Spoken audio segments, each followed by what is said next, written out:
Monday, and we are recapping two shows from last week. I'm joined by my co-host Kim Lantis, just outside of Hermosillo, Mexico, and I am broadcasting from Southern California here in Los Angeles. Hi, Kim. Welcome back. Hello. Hi, Tulio. Thank you. All right. So we had two shows last week. We had one with Sumit Khandelwal, who's the CEO of Show Day, and the yes, I said XOXO the last time, so I want to make sure I said it correctly today. We talked about powering businesses with people motivation, and this was specifically around the journey to building a full stack motivation and engagement technology company. And then we also spoke with Danny May, who's with Lingmo, and we talked about delivering smarter translation and specifically making critical information available to global audiences during COVID-19. This was a company that specifically uses AI technology for companies and chatbots online, for example, in order to interact with customers worldwide. And what I particularly liked about their technology is that it's something they claim it's customizable. In other words, it's not just translating words for words, but it actually can adopt the abbreviations or the specific language in a vertical or in an industry that makes the conversation with that audience more realistic, more like human to human, even though it might be a machine that's responding. So I thought that was interesting. And then the interview with Sumit was an interesting concept about rewards, using a platform to reward not just employees, but also peer-to-peer recognition and having a way to do that automatically. Anything that stood out for you out of these two shows, Kim? Yeah, let's go to the one you left off with Sumit and Show Day or XOXO. I think it's okay to think of it in both ways, right? Because that's what they are, a motivational platform. And I think everybody knows, most people know, XOXO is hugs and kisses, right? Which is sort of what it's about. From what I understand, their platform is just that, a way to motivate employees specifically, right, with rewards, benefits, and engagements. You mentioned peer-to-peer. I think it also, of course, incorporates managerial levels. But what was interesting to me in that talk is what he finished the talk with, where a lot of times as companies, we have the mantra of the client is always right? Or client first, which I think customer first, which makes sense. But his point is, if your employees aren't happy, if they're not first, then they're not going to easily put your customer first, right? And so I think he just kind of switches that perspective a little bit.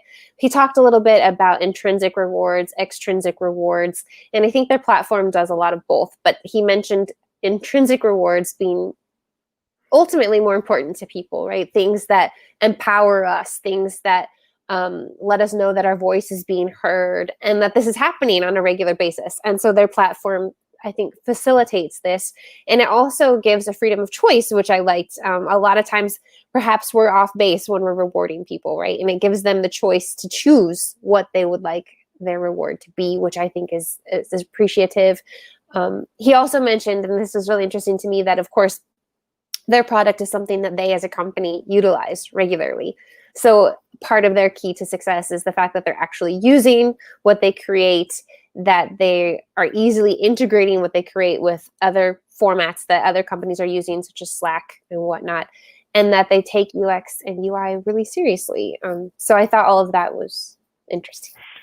Yeah, I think it's an interesting thing to point out that there's a difference between awarding people for performance, which is to drive more performance, right? So it's very sort of myopic in terms of what is intended. There's a purpose behind it. There's an ROI behind it. It's not always 100% heart in terms of actually stepping into a state of gratitude. And then there's organizations that have adopted gratitude and a state of gratitude as a way of doing business, which what their platform really allows is both. You know, if you want to use it for reward purposes, you certainly can, but it's really based on the concept of activating gratitude. And that gratitude could be for a peer of mine. It could be for someone you're reporting to. It doesn't matter. It could be a client. It doesn't really matter. It's just the facilitation of simply acknowledging someone with, whether it's a little reward or a big reward, and putting that power back to the employees, to the users. So employees are not at the mercy of some formal system of recognition. It's just open, and I think it's brilliant, and I hope a lot of companies adopt it.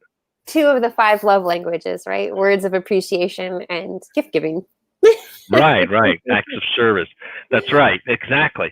So kudos to them for, walking the walk, not just talking the talk. We hope a lot of companies look into that platform and certainly adopt it, because it sounds fantastic. And there have been studies after studies shown that practicing gratitude in the workplace does wonders, not just for the sense of well-being for the employees, but also there's studies that show tie into profitability. So it's a good business idea too, not just a good thing to do for people.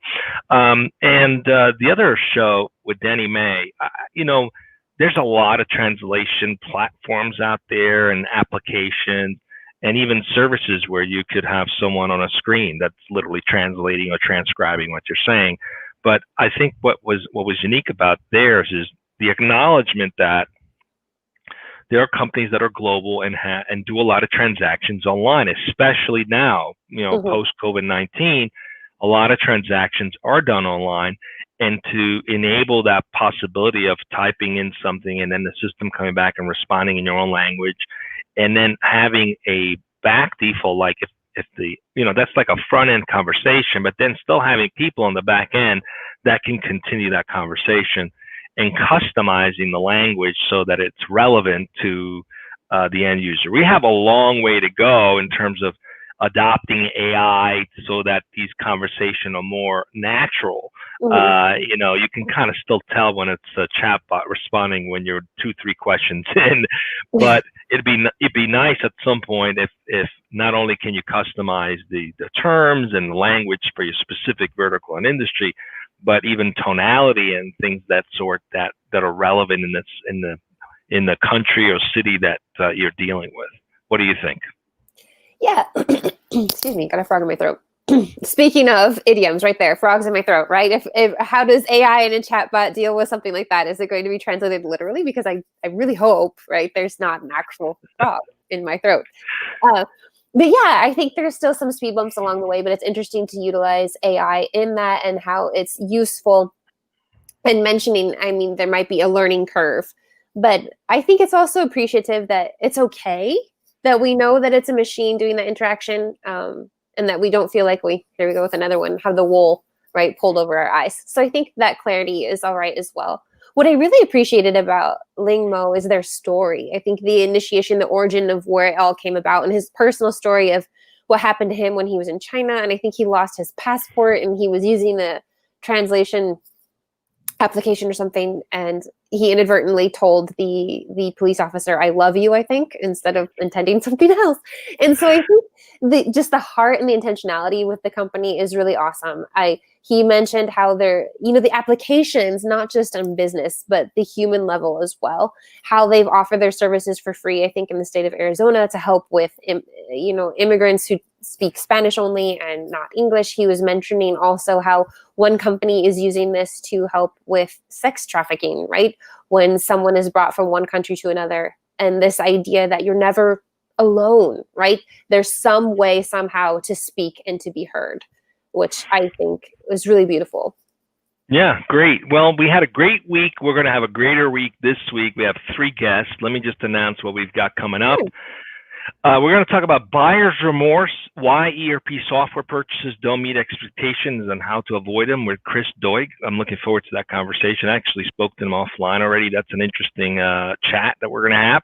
And we're going to talk with Noah Labhart, who's the CTO of Variable, about manufacturing and flexible capacity through on-demand labor. So we're talking about supply chain. How can supply chain achieve flexible capacity? And last, we're going to chat with Shruti Rao, who's the co-founder of CBO at Vendia, and Chief Business Officer of Vendia. Here's what our guests will talk about, and we don't have a topic for that yet, so we'll announce it when it happens. Please join us every day at 1 p.m. this week except Friday. Thank you for joining us, and till then, stay safe.